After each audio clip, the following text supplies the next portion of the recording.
Moving towards question number 7, we are asked to find the domain. The tedious concepts according to teachers, they are sitting behind and they are teaching mathematics by reading mathematics. They have written something and they are going to read, and they are here to teach mathematics. Okay, let's see and find out. It's some tremendous concept, mathematical concept, having some wonderful background to be needed to solve such type of question. However, it is simple. 16x minus 16x square, square root.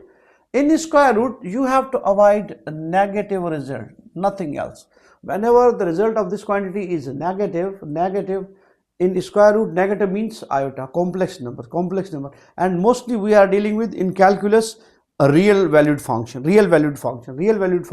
So in this square root, we can afford 0 or greater than 0 quantity, 0 or greater than 0, greater than or equal to 0. Solve for x, taking 16x common, we are left with 1 minus x greater than or equal to 0.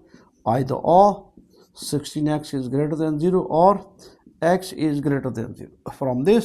From other inequality, 1 minus x is greater than or equal to 0, or 1 is greater than or equal to x. 1 is greater than or equal to x, or we can write x is less than or equal to 1, or x is greater than 0, we can write this as 0 is less than or equal to x. Look at this. If it is written that 3 is greater than 2, I can write 2 is less than 3.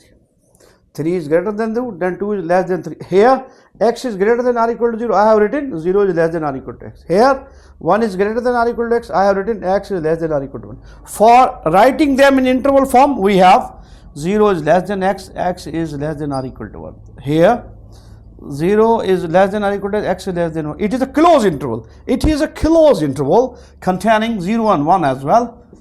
That is the way to write a closed interval. From 0 to 1, inclusive 0, inclusive 1. Because from 0 to 1, we can take any number. If we take 0, it is 0. And in under root, square root 0, we can afford in that situation, because our square root is in numerator. Either I put 1 here, 16 minus 16, it is also 0, we can afford 0, because our square root function present in the numerator.